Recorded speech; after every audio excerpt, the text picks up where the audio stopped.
Hello, everybody. This is Tim Green with Rattle Magazine. Welcome to another Critique of the Week. Thanks so much for joining me. It is February 4th, and we've got two excellent poets here, Charlotte Matthews and Abigail Wu. We'll be looking at those poems, and later in the show, at the very end, Abigail only has one poem, and a lot of people have asked over the years if we could do more critiques of poems that we have published. So I thought we'd try that out. I don't know how it's going to go, but we'll try that out at the end of the show as the fourth poem. So we'll look at another poem that way. And as always, the goal of the critique is to give that workshop experience to everybody who might not have it. It's really great to be able to sit around and talk about poems and hear what people think, what strangers think as they encounter what you've written. And so that's an opportunity to do that. And so please do leave as many comments as you can in the chat windows. I'll pass along as many as possible to be part of the video. But it's just helpful for everybody involved to hear what we have to say and to be able to articulate what we think. It helps us all with our own writing process, I think. So that's the goal here. Good to see you there. Clayton Cargosh, Charlotte Matthews is here. Tom Barlow, Terry R., Dick Westheimer, D. Coleman, Cindy Gore. We got Nate Jacob. We got James Langford over on YouTube. On Facebook, I see Sharon Fronte and Aline Gordon and Jerry Stephenson, Lisa Allison. Good to see you all. Good morning. Or afternoon, I guess, for a lot of people. I still haven't drinking a little bit of my coffee. Now let's dive into these poems. So the first up is Charlotte Matthews. And Charlotte is a poet that we've published before, so it's going to be an interesting critique to look at here. This is the first poem, Salt of the Earth. And yeah, Charlotte Matthews was in issue number, I can't remember which one it was, but it wasn't too long ago. And the poem was something about shopping at Kmart, I believe. I should have looked that up before the show. But this is another poem, Salt of the Earth. And we have two poems here about the same length. And let's take a look. Salt of the Earth. The opposite of a firefly is a turtle, Henry thinks, humming to drown out the din of his classmates' indoor recess, petals of air and rain bouncing off the playground blacktop. The opposite of salt he cannot name. Last night he thought starfish until he knew in his bones that was wrong. But the opposite of sandpaper is silk, and the opposite of fortune teller is his grandmother who tells him stories of his family and what they dreamed of long, long ago. She says she will move heaven and earth for him as she pours water between two cups, never losing a drop. So it is Salt of the Earth. And just a really well-written in the images and descriptions, the poem is Salt of the Earth. So first off, for the title, Salt of the Earth is a bit of, what does Salt of the Earth actually mean? Let me look it up. That's one of those phrases that I kind of, kind of know what it means, but not in detail. So a very good and honest person or group of people. These folks are the salt of the earth. Okay. So it has to do with good and honest groups of people. And yeah, I guess that's the meaning that I always assumed. I just never put it in words that way. So salt of the earth. The opposite of a firefly is a turtle. So we don't know who's speaking here until the second line here. Henry thinks. Salt of the earth. The opposite of a firefly is a turtle, Henry thinks, humming to drown out the din of his classmates' indoor recess, petals of air and rain bouncing off the playground blacktop. So what a great description. I mean, we're setting the scene, and we get the character, we get the scene, we get sort of an idea of the subject matter. So we're really right into the poem here with this first line. And I love the petals of air and rain bouncing off the playground blacktop. Like, that really sets the scene really well in a very imagistic and concrete way. No pun intended. So I like that start. The opposite of salt he cannot name. So then we have a transition. We set the stage, then we transition to more about what the poem's going to be about. The opposite of salt. And we get the salt of the earth. So the opposite of, good, honest folks, we assume, is what he cannot name. Last night he thought starfish until he knew in his bones that was wrong. So we're sort of setting up the mystery or the problem of the poem here that we're going to have to solve by the end is kind of how an arc usually goes. And that all works so far. So I'm engaged in the poem. But the opposite of sandpaper is silk, and the opposite of fortune teller is his grandmother who tells him stories of his family and what they dreamed of long, long ago. She says she will move heaven and earth for him as she pours water between two cups, never losing a drop. And so here I'm kind of left with, wondering what more. I don't know. I feel like I want the poem to go on longer. Like I don't feel like we've gotten to really the heart of what we're talking about here. I love the ending. I love that last image, the pouring water between two cups, never losing a drop. Again, it's a good example, and it harkens back to the rain bouncing and the drops here. But it's a really strong detail that really, really vivid and brings out your imagination. So I really like the ending, but this section here feels rushed to me. And I wonder, I feel like I want this to go on longer. Because I'm not really sure, I'm not even sure how to imagine why is he trying to name opposites? It seems like that's something that he does, like a game he kind of plays. The opposite of sandpaper is silk. The opposite of fortune teller is his grandmother, who tells him stories of his family and what they dreamed of long, long ago. So it's really more right here. This feels like a leap to like the ending when the ending isn't justified to me. That's kind of what I feel like this. Let's see. So Nate Jacobs says, second stanza sets up mystery of it, which is a good hook, but it feels like it gets lost, left unresolved. How does that all tie to the salt of the earth? Yeah, so I think, this spot right here is like a big hole to me where we don't get the poem doesn't go into its subject matter deeply enough, I think. And so we're sort of left saying, okay, and then what, So Sharon French says, yes, it seems not to tell us what we need. Eileen Gordon says, water between cups also harkens to what's passed between Henry and the grandmother between generations. Excellent description. Yeah, that's why I love that. It's a great, even though it's a very subtly used metaphor, it's a great metaphor for that transferring of stories, which we're talking about here with the stories of the family. And not losing a drop of being like not losing the important parts of it. Let's see. So Nate Jacobs says the third stanza with the but also needs resolution. Why the but? Tension again, unresolved. Yeah. But yeah, good point. Good to point that out too. And so I feel like this poem isn't just isn't exploring its content deeply enough, and that's the only thing. I mean, there's no problem. As someone mentioned, the title's a bit of a cliche, but then it becomes very original otherwise. So that's totally fine. And line by line, there's great descriptions. The pacing is good. The voice is strong and musical and natural, even as it moves through concrete details and really good descriptions. There was one part, she says she will move heaven and earth for him. That's a bit of a cliche, moving heaven and earth. And it feels a little unnatural, too, in the way it's said to relative to the rest of the lines.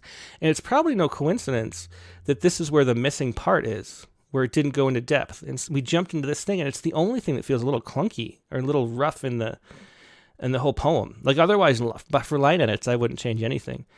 But this feels a little off. She says she will move heaven and earth for him, which is a cliche, and that she will move. She says she will move is a bit of a clunky way of putting the syntax.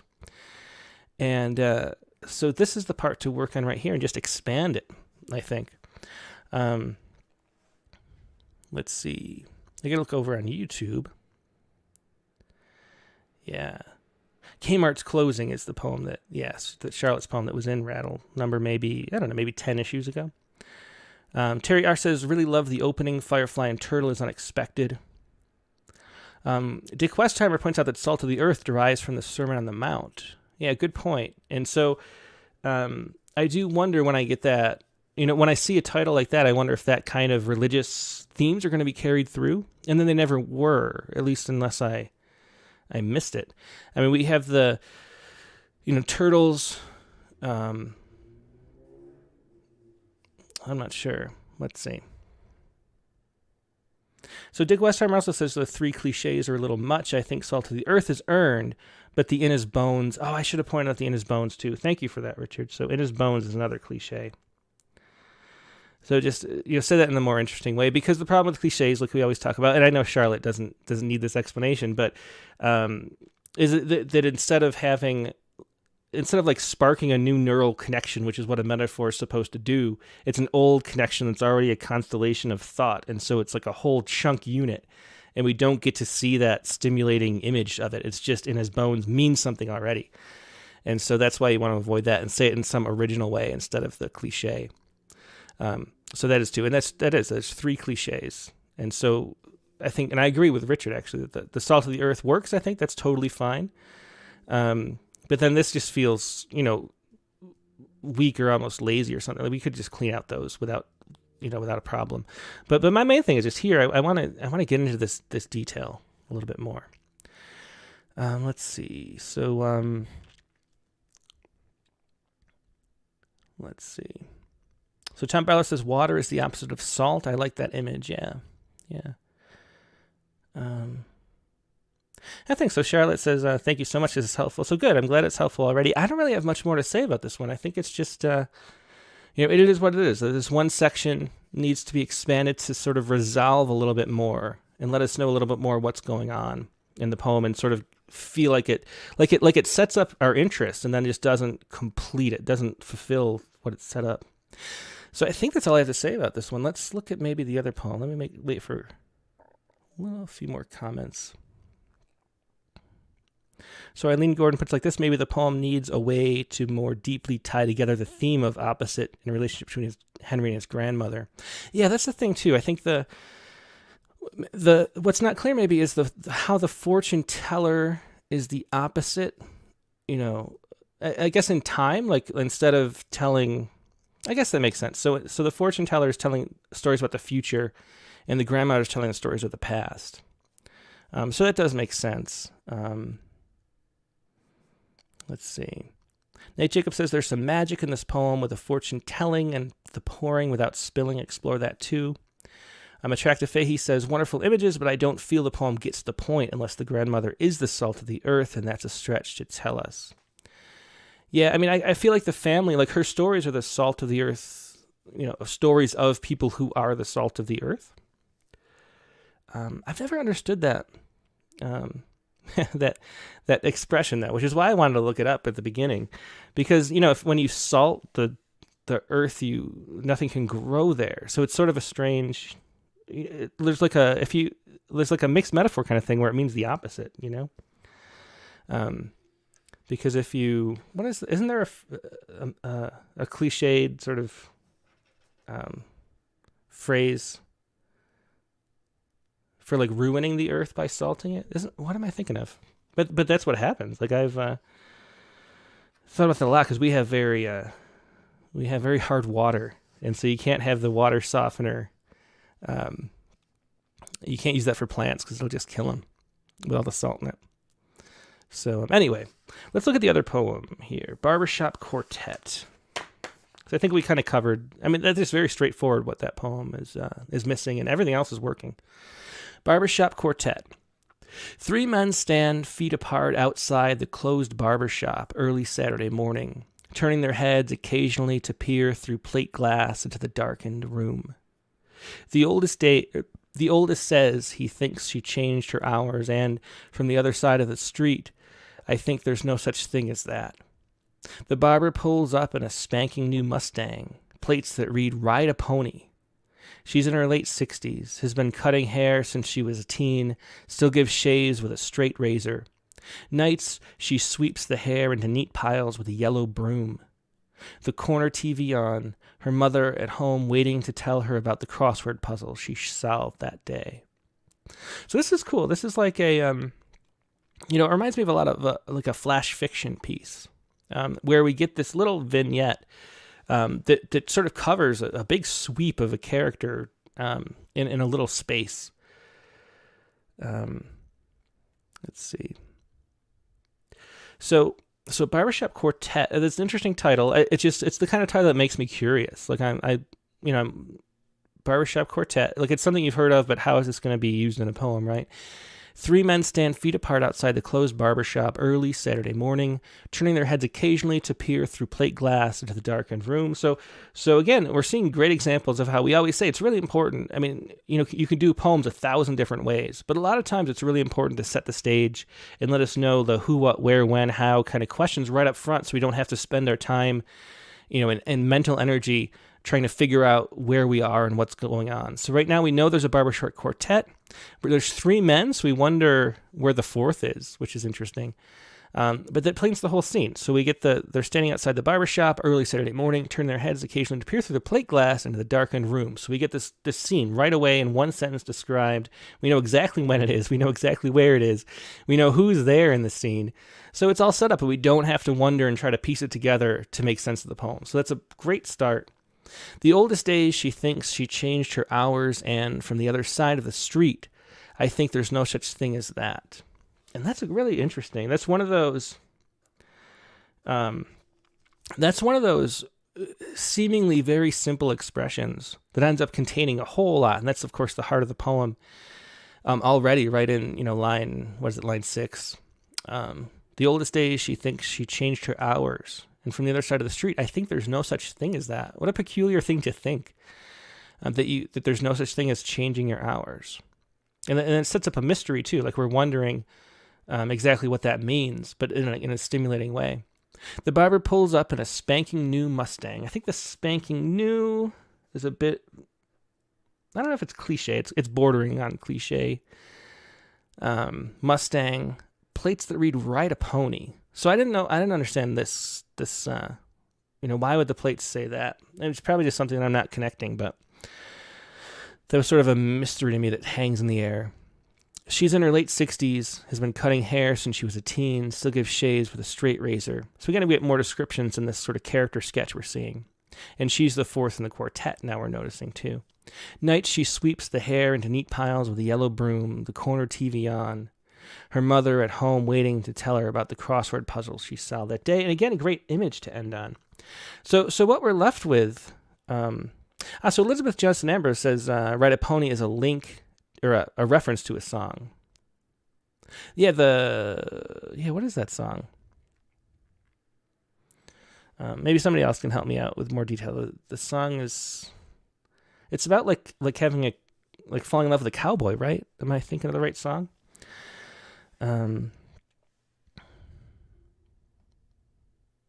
Jerry Steffens points out, and a Mustang is a pony. Yeah, good point. Yeah, thanks for pointing that out. It was Kathy Gibbons who said that. But yeah, so the Mustang, she pulls up in a Mustang, and then the Mustang is why it says "Ride a Pony." Okay, so she's in her 60s, has been cutting hair since she was a teen, still gives shaves with a straight razor. Night she sweeps the hair into neat piles. I love these descriptions. With the yellow broom, the corner TV on, her mother at home waiting to tell her about the crossword puzzle she solved that day. And again, a great ending. So I'm wondering what to make of this. So why does she, after all these years, why does she pull up late this one morning? And the Mustang is new. So is she retiring? Is that what we're getting out of here?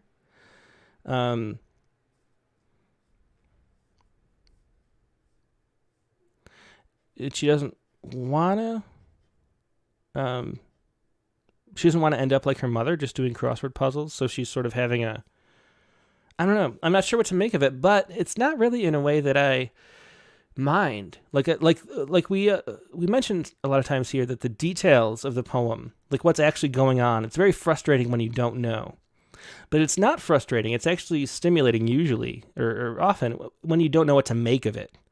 And so we know exactly what's going on here. We just don't know how to piece it together. So the poet here is leaving us room to interpret this scene that she's painted. So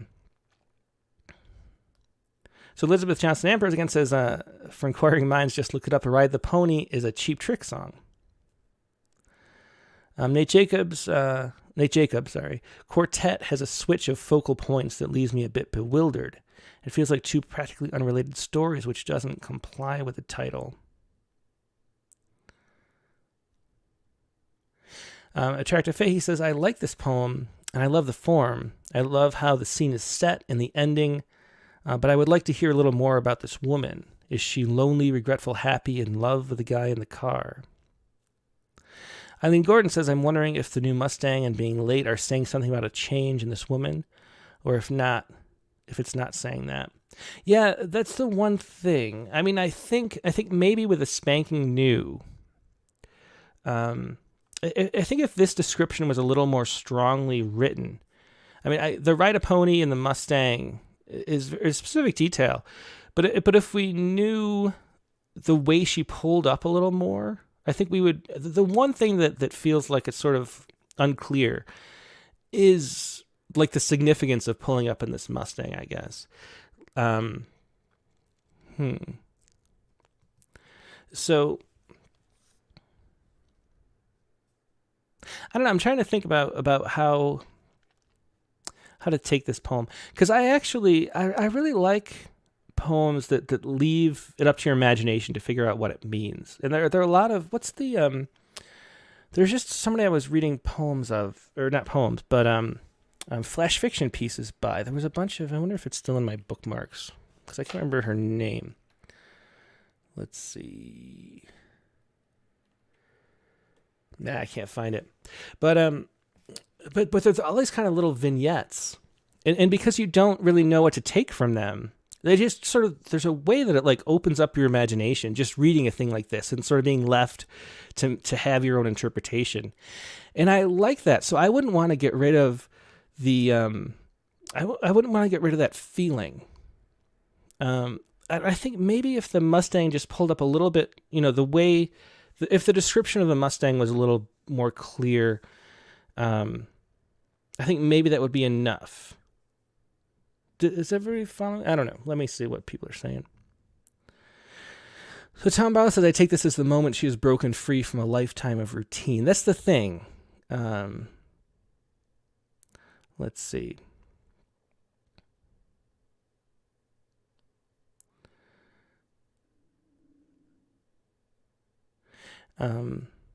Terry R says, I don't know about the sentence where the I shows up. That's a good point. So I think there's no such thing as that. And it's the only place, I think, where there's an I. But so the observer suddenly is there. So watching this barbershop quartet scene, the three customers and then the barber herself. Yeah.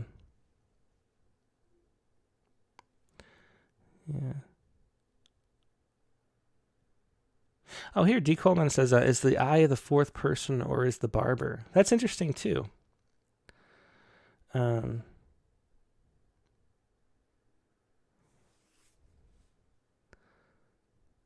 Save a horse, ride a cowboy is what I was thinking of. Thanks, D. Coleman, for that.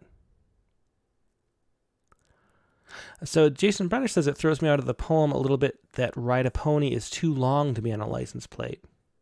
Yeah, that's an interesting point. I hadn't thought of that. Peter Desmond suggests Pony Girl would fit on a license plate.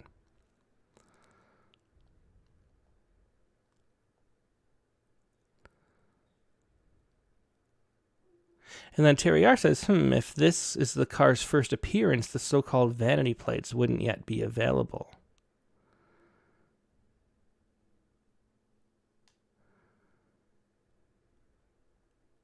James Langford, I think the answer lies in the math. She's in her 60s and cutting hair since her teens. The oldest makes the observation.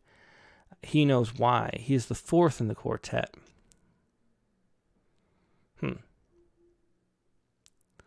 Oh, so the oldest. Oh, I didn't even... Well, let's see. So I didn't interpret that as the I. Let's see. The oldest says he thinks she changed her hours, and from the other side of the street, I think there's no such thing as that. Yeah. So the poet is the observer of this scene. I don't know if there's anything I'd change about this poem, except for the spanking new Mustang. I think there could be a better description for that. And then the ride a pony issue, that it's too long for a license plate. I think you would have to make it short enough for an actual vanity plate. I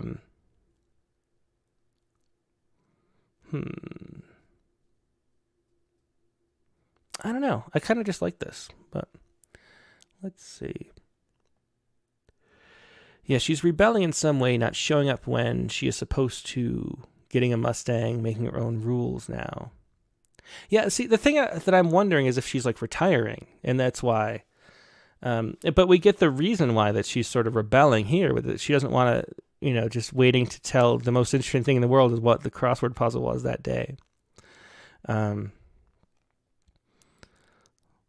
Gibbons says, I wonder what the color of the Mustang was. Yeah, I think the Mustang, there's a way that it could be described. I'm trying to put my finger on what is a little bit off about it. It's not just that spanking new is a bit of a cliche. It's that we could get more of a sense of what's going on with the Mustang by the description, I think. So,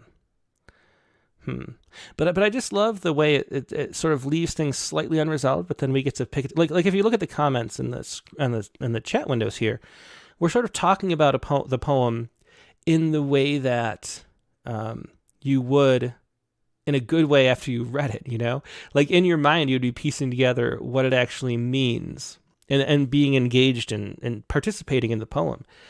And of course, if you read this in a magazine or book, as opposed to the critique of the week, right, where we're thinking about what changes we might make, if you were given this in the context of this being a finished poem, all you would do is wonder about the meaning, like we're doing right now, and kind of piecing that together in a good way, I think. So I think the poem is pretty much just a good poem.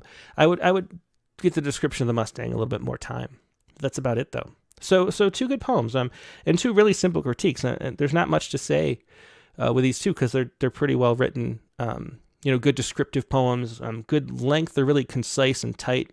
A lot of concrete images, details. There's meaning underneath it, even though in the first poem it didn't really come out as much as it could.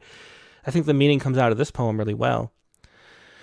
Eileen Gordon says, I like the contrast between the way she's changing against the backdrop of the sweeping and returning to the mom. Nate Jacobs says this echoes a bit of the sentimentality of Ted Kooser's poetry. Nice. It's a good parallel there. This does have that kind of feel. I like it. If I read this poem in the book of poems that this will eventually be in, it would be a poem that I'd enjoy, So there's always the question of, would we publish it in Rattle? And this, you can see, there are more poems in the world that you could publish than you do. And so you always wonder, like, how much is a reader who's just reading this poem going to take away and remember from this poem? Like, what we're trying to look for is always having poems that are always surprising, where you don't know what you're going to get when you turn the page, what the next poem is going to be. And then trying to have those poems all be something to have that sticks in your memory, that you take away from the experience of reading it. And so the question is, like, does it do enough of that? Is it memorable enough? Is it unique enough? Although Alan hates when I say unique enough, because unique is a complete category, like yes or no, or on or off, But does it do enough to stand alone and be a poem? And that's the kind of thing you debate about and you wonder about. And it'd be on the fence here on this one, I think. They could go either way. Let's see.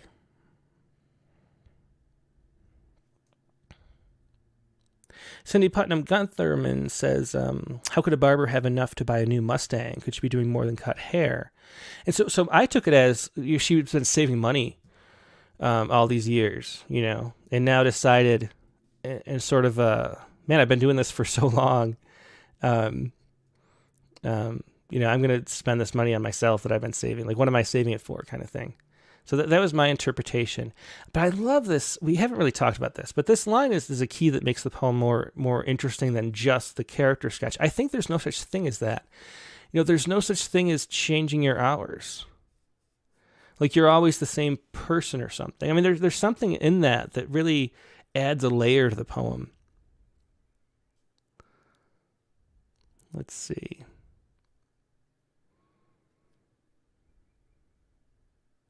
Susan Niemi says, ride a pony slang means a dance move, then move into her sweeping hair with a yellow broom. Yeah. I mean, it's just really, really well done. The way the images all represent something more than just what the images are, too. That's the contention of the poem. There's more to everything than just the surface, which was one of the things that makes it a really good poem. James Langford says, have you never read The Wealthy Barber? I never have. I don't know what The Wealthy Barber is, but I can imagine. There's a friend who's a hairstylist in town here, and she seems to be doing pretty well. Barbershop quartets are typically male, so it was a nice turn for me that the barber was female. That's a good point, too. I thought that as well.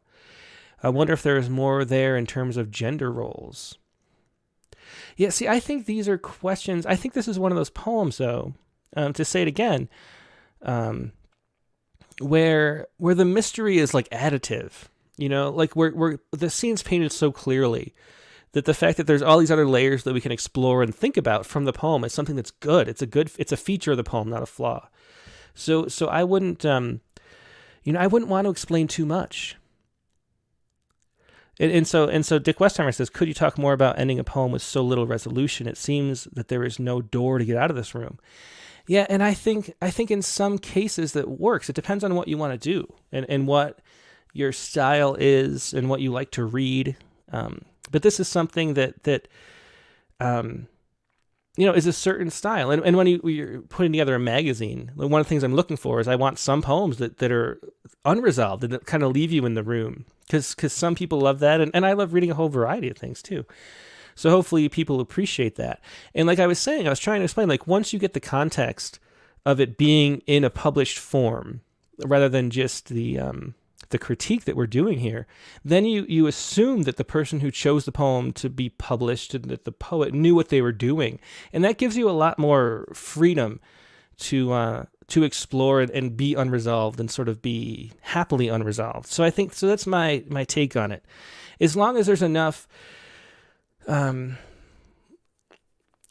long as that we know, we have confidence. One of the things that's really important too, and why you build a scene this way, and it's so important to have a good voice and a good control of language, is that you want to have the reader trusting you, that there's more to this story than they're told, so that we want to explore it.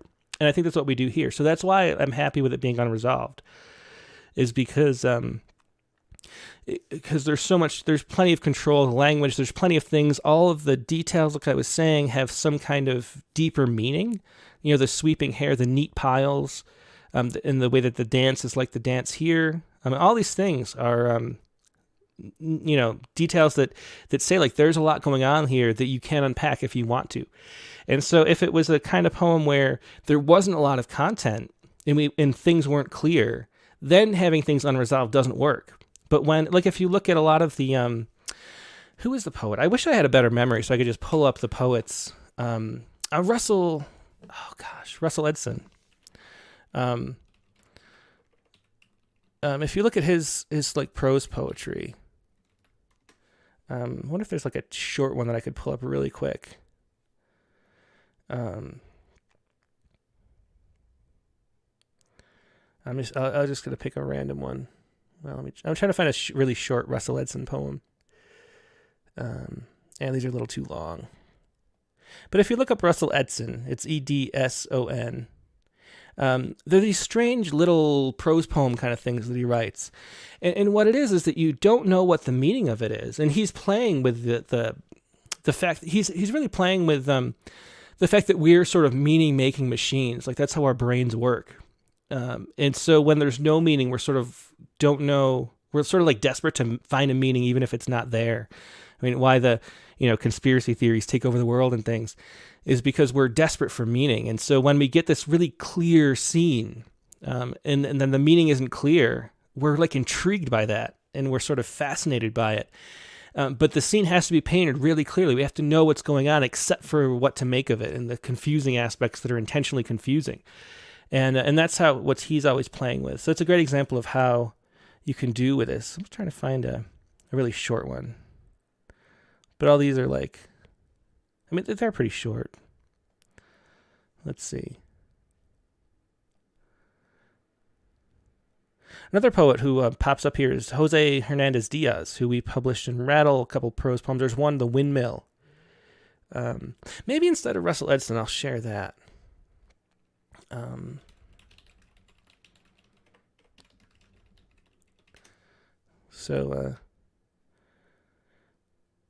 Here, let's just listen to Jose Hernandez Diaz do The Windmill Farm. And it's a similar kind of story. Maybe this is too long too. See, this is the problem. The Russell Edson poems were all about this length too. But this is from Rattle, and it's a poet that you should. He's got a book. I think he's got a recent book, and his style is all like this, and I just love it. So this is the Windmill Farm here.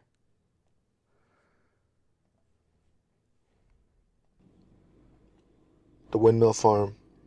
I was drawing a windmill onto the fog in the mirror after a shower when I thought, why am I drawing a windmill onto the fog in the mirror? Then I answered, I'm drawing a windmill because it is a metaphor for rain. Next, I wiped the windmill off the mirror with my towel and got ready for work. I work at a windmill farm 45 miles east of Los Angeles. The job consists mostly of staring at windmills. Mondays we meditate under the windmills. The company brings in a yogi with a PhD in philosophy. Tuesdays are Texas Hold'em Tuesdays. Wednesdays we stare at the windmills with absolute fear. Thursdays we check for mechanical failures and other duties as necessary. Fridays we wipe the windmill blades clean of flies and mosquito guts. Then on weekends I watch boxing and long for the swishing sounds of the windmill farm. Weekends are tough, but it's only 2 days. Yeah, so that was again Jose Hernandez Diaz, and if you look, I mean, weekends are tough, but it's only 2 days. Is that same kind of thing? Like, I don't really know what the meaning is behind this poem, and you can even see the poem being written, almost the process of the poem being written, is he's imagining this windmill, and then all of a sudden he works at a windmill farm. Which you can see, you can sort of imagine how the poem came to be with the sort of this, I'm playing with the image of a windmill, and hey, why don't I work at a windmill farm? And then we go through this, all the different days and what things mean, and everything is exactly precise. Like, we know exactly who this is. It's a windmill farm worker. We know what he's doing every day of the week. We get really complex, concrete, and simple details. What they're doing, wiping the windmill blades clean of the flies and mosquito guts, and then what he does on the weekends. So we get the whole story here, but we don't know what it means. We're kind of desperate to say, like, what does this mean? And there's something that he's playing with in these kind of poems, and this is the main thing that like flash fiction and prose poetry, whichever one you want to call it, they play with this a lot. Is this sense of our desire for narrative, and so. Yeah, so that's a thing that can work. It's a style of it's like a mode of being within poems, is to do a poem like that. So, and if you look up Russell Edson, he's sort of the original master of that, style. Like, he kind of created that. And as far as I know, I'm not a scholar or anything, but he's the one who's known for that, and that was sort of his innovation. Let's see. Oh, and he even mentions again. Let me show you this. I didn't even realize this here. In his note, Jose Hernandez Diaz says, I write for the adrenaline rush that is creation, the precision that comes with editing, and the satisfaction of publication. I'm interested in the strange and the beautiful and exotic animals like jaguars and boxing. I'm interested in Kafka, James Tate, Russell Edson, Ray Gonzalez, and Christopher Kennedy, to name a few. So there you go. So those are his influences right there. And that Russell Edson is who I was talking about, who has this kind of style. Okay, so let me see.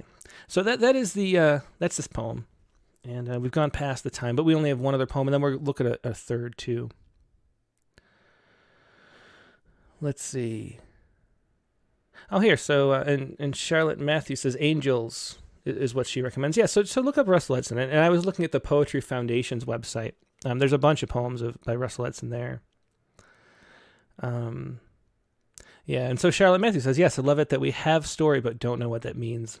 Yeah, there's something, and some people love that more than others. So there's certain styles that people like, and maybe that's a style that you don't like. I mean, people have all different sort of psychologies going on, and that's one of the things it's really interesting to me in poetry, like what's subjective and what's objective, because I think both exist. I think we have a lot in common in our evolutionary biology, and the way that we make meaning out of the world that makes for a universal component within literature. The way we're drawn to images is something that's really universal. But then there's different ways that we are drawn to different things. And one of the things some people are drawn to is this kind of ambiguity. So some people love poetry in this style. Some people are put off by it. And that's why the better poems have people who love them and people who hate them, because they're pushing the edges of things that some people enjoy and some people don't. So anyway, let's look up, or let's move on to the other poem, and it's right here. So this is Abigail Wu, and she only sent one poem, so we can only go over one. But now you are gone. You fell through my fingers, and my mind quaked with guilt, like sand on the beach. You joined the endless sea, and yet I turned one last time, so your eyes might meet mine.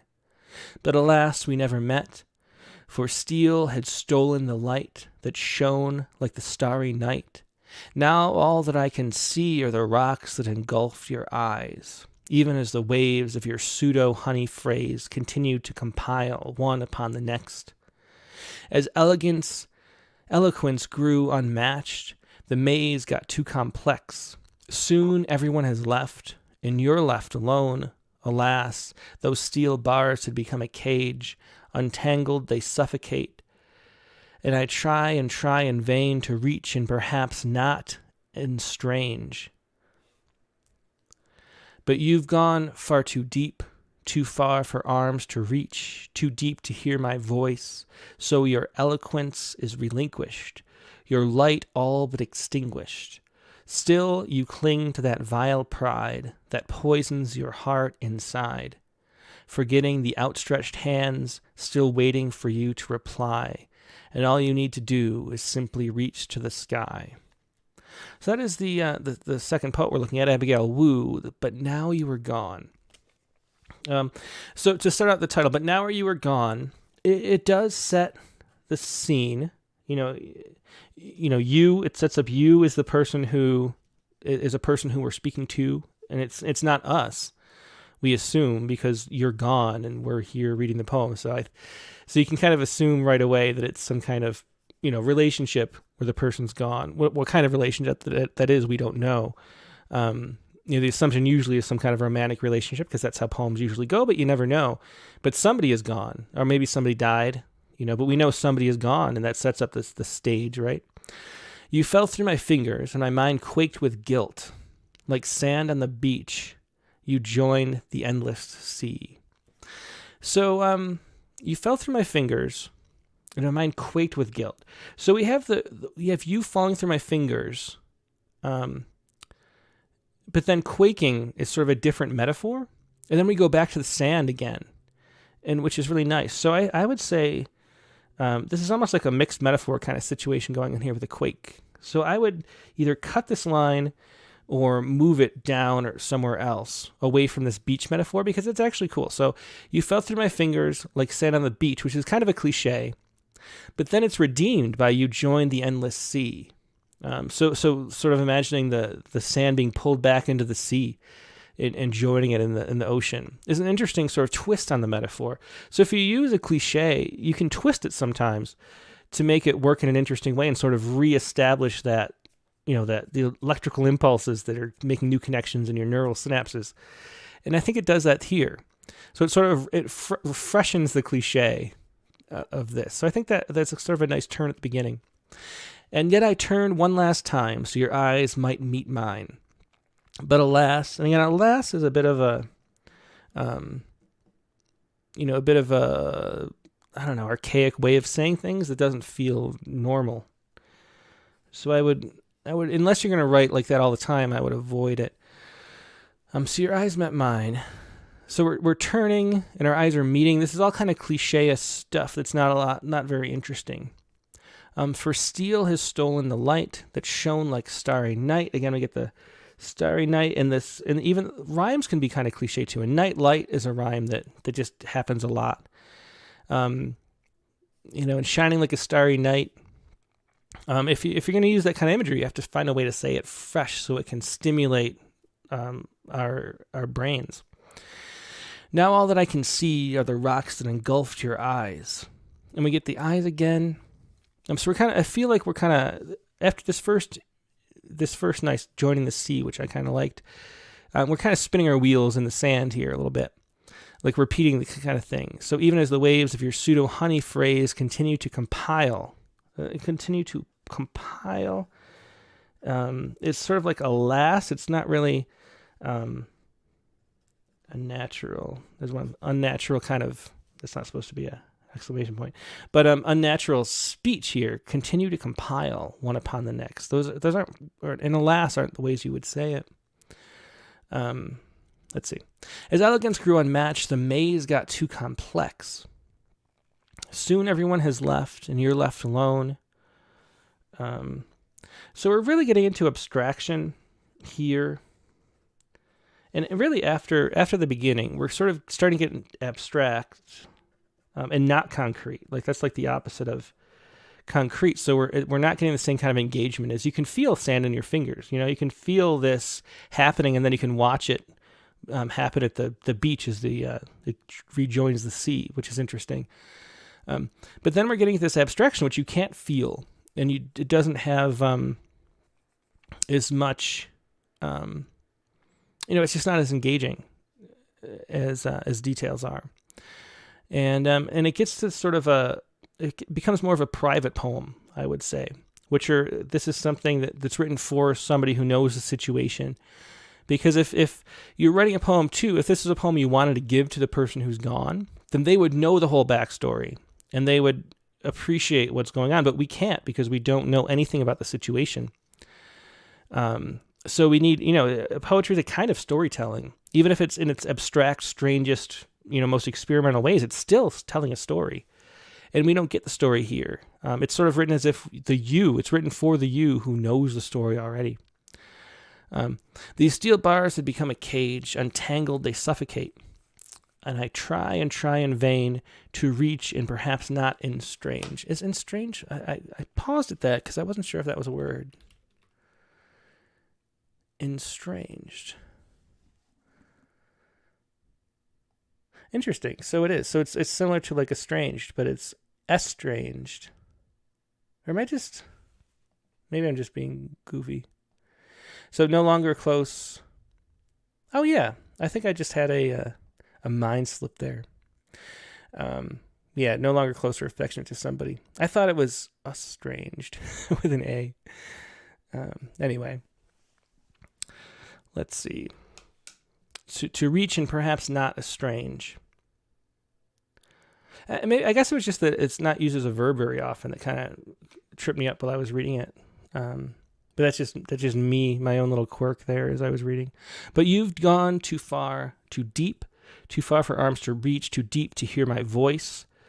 So your eloquence is relinquished. So we're so abstract that we don't have any way to hear the story. Like this is what's happening, but it only has meaning within the context of the relationship that we don't know anything about. So we have to be told that story in order to appreciate it. Your light all but extinguished, still you cling to that vile pride. And this is one thing that's worth pointing out too. I was talking to Pavana Reddy in that interview about Instagram poets. And the thing that Instagram poetry is often used for is for almost like greeting cards would, but like speaking for some kind of thing in a relationship where, I'm going to use this poem as like a tool to give to somebody so they know how I feel is kind of what that's being used for a lot of times, especially for, teenagers and things like that. And so like posting an Instagram poem that means something within the context of my relationship with you is like a way of messaging to one specific person. And that's kind of how Instagram poetry is used very often. And this poem could be used in that way. It fits for that. It just isn't telling us the as a reader sitting here trying to bridge that gap between humans and learn more about the world and feel what it's like to be in other people's shoes, that kind of thing. We don't get that. Like we'd have to already be in the shoes to appreciate the poem. Forgetting the outstretched hand, still waiting for you to reply. And all you need to do is simply reach to the sky. Again, the reply and the sky are similar to the night and light. Just very clean, easy rhymes. And the whole thing doesn't rhyme. So they stand out as sort of too easy a little bit. So on a line by line sort of editing level, I would avoid reply and sky. Like I would avoid light and night. It just kind of, it's too self-conscious, I guess. But the bigger point is that this poem, I think it could work really well as something to give to the person who's being written about, but it's just not telling us enough of the story that we can appreciate it as readers. And so you kind of have to figure out what you want to do with poems. Like if you want strangers to read your poems and understand what it's like to be you, or, using to use your imagination and to understand things better and to enrich our sense of meaning about the world, then you have to tell us more about what's going on. If you want the poem just to be a message to somebody, I think this probably works as it is.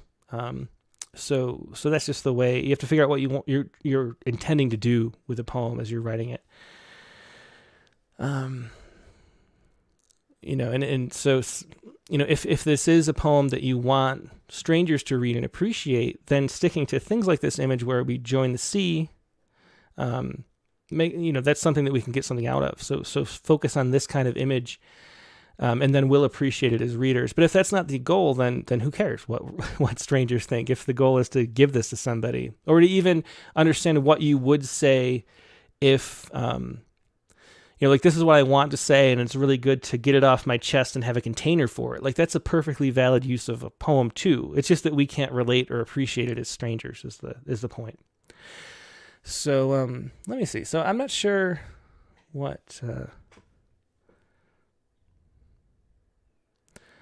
So Charlotte Matthews says, I wonder if the poet is nodding to Frost, neither out far nor in deep.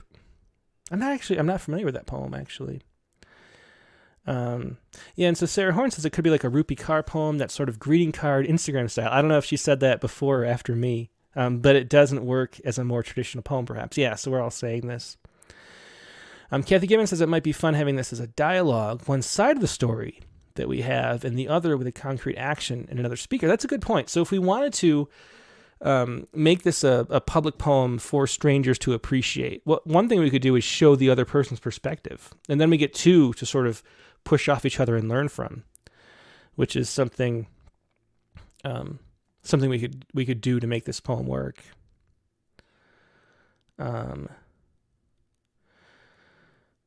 And Sharon Friday says, I would love to write a haiku for this. Yeah. I mean, condensing this feeling, especially this, I think that's a really nice image at the very beginning. Condensing that into haiku would be something cool. It's a good idea. Let's see. Oh, maybe estranged is always. I'm still wondering about estranged. I don't know why that threw me off. Does estranged have to be? So it's an adjective. I guess that it wasn't just me. It is wrong. Because it's one of those weird quirks of English, I guess, where it has to have an ed ending, estranged. And it can't be just estrange. Let's see.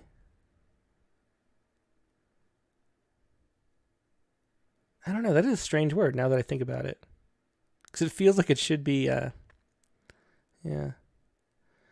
It's an adjective that looks like a noun or a verb, But anyway.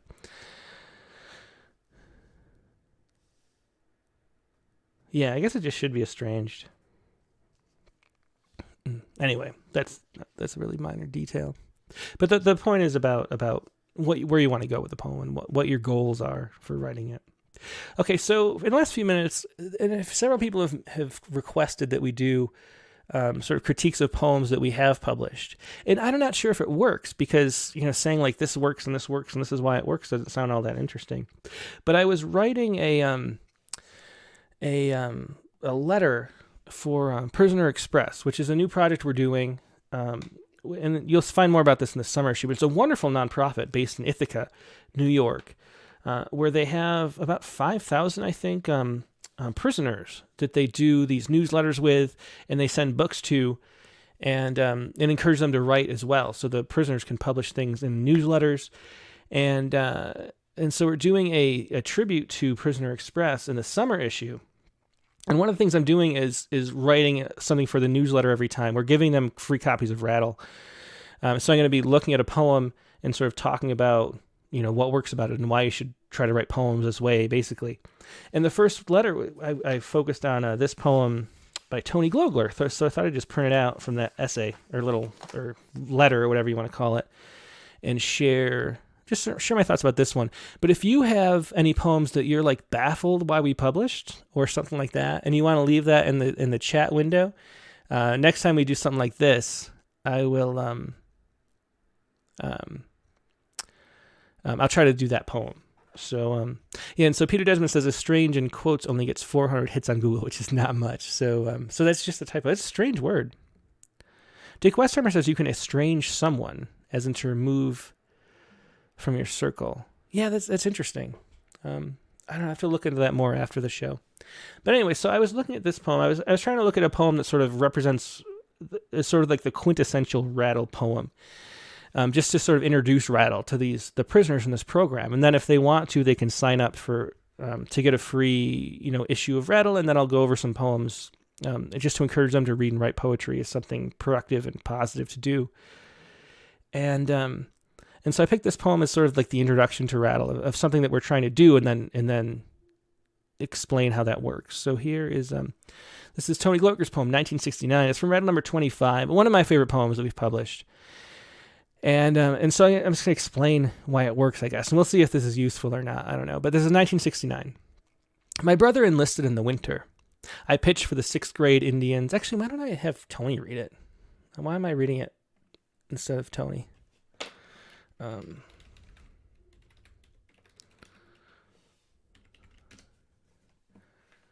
Like reading it, I'm hearing it in Tony's voice. So I might as well have Tony read it, right?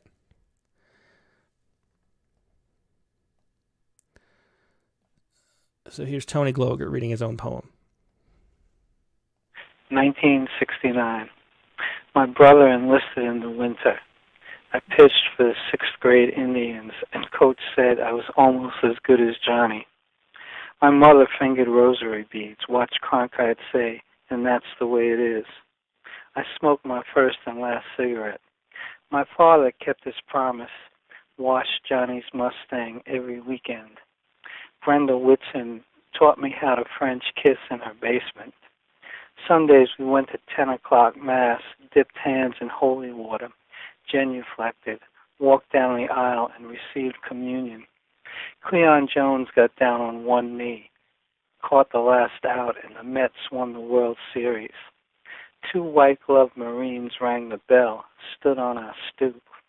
My father watched their car pull away, then locked the wooden door. I went to our room, climbed into the top bunk, pounded a hard ball into the pillow. My mother found her Bible, took out my brother's letters, put them in the pocket of her blue robe. My father started Johnny's car, revved the engine until every tool hanging in the garage shook. And that was Tony Glover reading 1969. And Tony was on the Rattlecast if you want to hear more of Tony's work. That was like, I don't know when that was, a year and a half ago. So you can find him in the rattle.com/rattlecast webpage if you want to find more of Tony. But as you can tell, he's a New Yorker, and he works as a at least he did, managing a group home for adults with autism. And this is his poem in 1969. So the title sets the beginning, like we talk about a lot, sets the stage, sets the scene for what's going on. And then watch how the images are used to sort of move through a kind of plot, but really quickly and condensed. My brother enlisted in the winter. So we know it's 1969. We know it's somebody talking about their brother. We know he enlisted. And so we have the whole setup, just with this tiny title and just with these first, 6 words. We sort of know what's going on. We're completely, we're not lost in the poem at all. We know what's here. I pitched for the 6th grade Indians, and Coach said I was almost as good as Johnny. So that sets up the parallel. We know that there's 2 brothers and all that goes into that. My mother fingered rosary beads, watched Cronkite say, and that's the way it is. So we get these details through the poem that just paint the picture. And if you think about a poem, you can think about a whole poem as a novel with a kind of plot where there's a rising action, there's a problem that sort of needs to be solved, there's a climax, and there's some kind of resolution, right? And this poem has all that through really quick descriptions through the details, and that's why it works really well as a poem. I smoked my first and last cigarette. My father kept his promise, washed Johnny's Mustang every weekend. Brenda Whitson. So we get these details too, like Brenda Whitson. We get the brother's name as Johnny. And these are important to set up a kind of intimacy, like a sense of honesty, right? That we know what's going on here. That what we're hearing is the truth, right? Taught me how to French kiss in her basement. Like everything is these simple, quick, declarative sentences with as much detail as you need to know the story and grounded in its images as much as possible. So we don't just kiss, we French kiss, not just anywhere, but in her basement. So it sort of captures this whole in one sentence. We get the whole little tiny, like scene from a film in that, Sundays we went to 10 o'clock mass, dipped hands in holy water. Again, dipping hands in holy water, makes that an image, makes it something that can work in your mind's eye. So it's just this focus on images, imagistic storytelling is what's really working here. Walked down the aisle and received communion. Cleon Jones got down on one knee. If you're a baseball fan, you've seen that video many times, especially if you're a Mets fan like me. Caught the last out, and the Mets won the World Series. And so we move from this positive thing. I mean, obviously, he's excited, you assume, kind of, winning the World Series is something really positive. We switch immediately to the sort of problem. I mean, the problem is that he's going off to war, right? And we get this whole scene that we're being painted through the images and through these little tiny, tiny scenes that are really crystal clear. And then they reach the climax, which is not just that he died and we got the letter or something, but we get the images of the white-gloved Marines knocking on or ringing the bell, right? So we start out, we see their gloves. And that's such a key to the power of the poem, is seeing these details, like a camera lens that's zoomed in on the one detail, which is their white gloves, which tells you so much, right? I mean, it's such an important detail because you just know exactly what it means when they're there, right? And he never says what they say. 2 white-gloved Marines rang the bell, stood on our stoop. My father watched their car pull away, then locked the wooden door. I went to our room, climbed the top bunk, pounded a hardball into his pillow. My mother found her Bible, so we're seeing the reaction of everybody to this thing that we never mentioned, other than the white gloves, but we know what it means. Like we're part of the story. My mother found her Bible, took out my brother's letters, put them in the pocket of her blue robe, and again, we don't get. Like what we get is these letters in the pocket of her blue robe.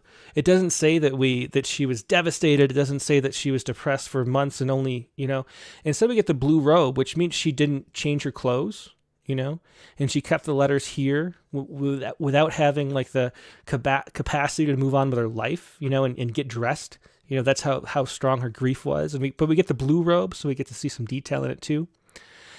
My father started Johnny's car, revved the engine until every tool hanging in the garage shook. And of course, this image stands for the whole thing, the way that everybody's dealing with grief, the whole household, the whole family.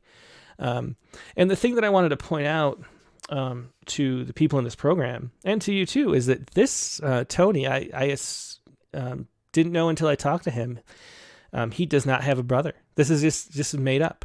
This is his sense of his ability to relate to people. I mean, he really did grow up in this era. He really did pitch, for this. I don't know if it was the Indians, but these details are things.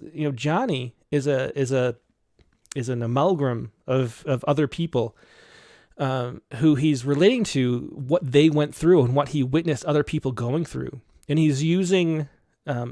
Things like Brenda Whitson. I don't know if there really was a girl named Brenda Whitson, or did he make that up too? But the point is that it doesn't matter, because all these facts, which he's creating and inventing, are telling a truth that's deeper than the truth. And so you should be free in your poems to be creative with facts as long as they're in service to truth, I guess is the point that I wanted to make. It feels so real and so honest, and this is what your mind can do by, poems are like empathy machines, and Tony found the empathy to see what it was like to experience this, even though he didn't, and that's the magic of poetry, and And so feel free to do that in your own poems, I think is my point here with this, sharing this. So I don't know if that was helpful. But also just how the poem moves through an arc and has a story that progresses in the same way that we're all drawn to stories. And that's one of the sort of illusions that make this poem work, is our natural proclivity to want to hear stories. And so we get this story arc. This poem could be a movie. It's like the Wonder Years, an episode or something. And it works really well. And through the details and through the way that the poem is sort of laid out chronologically, and that we get to see things through actual concrete objects. So that's Tony Gloger's 1969. Hope you enjoyed that. Let me know if that was useful, because I don't know if it's something that we're going to do all the time or not, but I'll read the comments, which I haven't been for the last few minutes, but I'll read them after. And what else? Yeah. I was going to say, if you want me to do this for another poem that we've published, suggest a poem. Like if there's something that you're like, why the hell did they publish that? I'm happy to talk about it in this, and maybe we'll do this more often. Maybe not. I don't know. But we only had 3 poems to go over, so I thought it would be a good one this time. Okay, so that is the critique of the week for this week. Hope you enjoyed it. I'm so glad Charlotte was here. It seems like this was helpful. Hopefully, will be helpful for Abigail Wu as well. But good stuff to talk about, and it's always fun. So thank you for joining us, as always. This week's guest on the Rattlecast is going to be William Logan. And so, of course, William Logan is, people have called him like the last critic. he's someone who takes poetry and criticism very seriously, and doesn't, put up with sort of nonsense. So it's going to be really interesting to talk to him. His most recent book is Rift of Light. He's one of those tightly packed, condensed kind of poets that has a lot of music and a lot of more depth to what he's writing. It's not simple narrative storytelling. It's something different. Rift of Light is his most recent book from Penguin. That's going to be Rattle number 130, and the prompt for this week is to write a Lennon lyric. And so to find out what a Lennon lyric is, go back and watch episode 129 with Lester Graves Lennon. That's the form that he created intentionally to have some kind of form that would outlive him, basically. And it's a really cool form. It's 18 lines, 3 6-line stanzas, and the beginning and end of word of each line are the same. So it's this repetitive pattern. This is his own style, a Lennon lyric. Look that up or watch the episode to see what that is like. And that is your prompt for this week. William Logan is our guest for this week. Rattlecast number 130, Sunday, February 6th, the usual time, noon Eastern, 9 a.m. Pacific. Hope to see you then. Hope you have a great weekend in your meantime, and I will talk to you soon. Goodbye.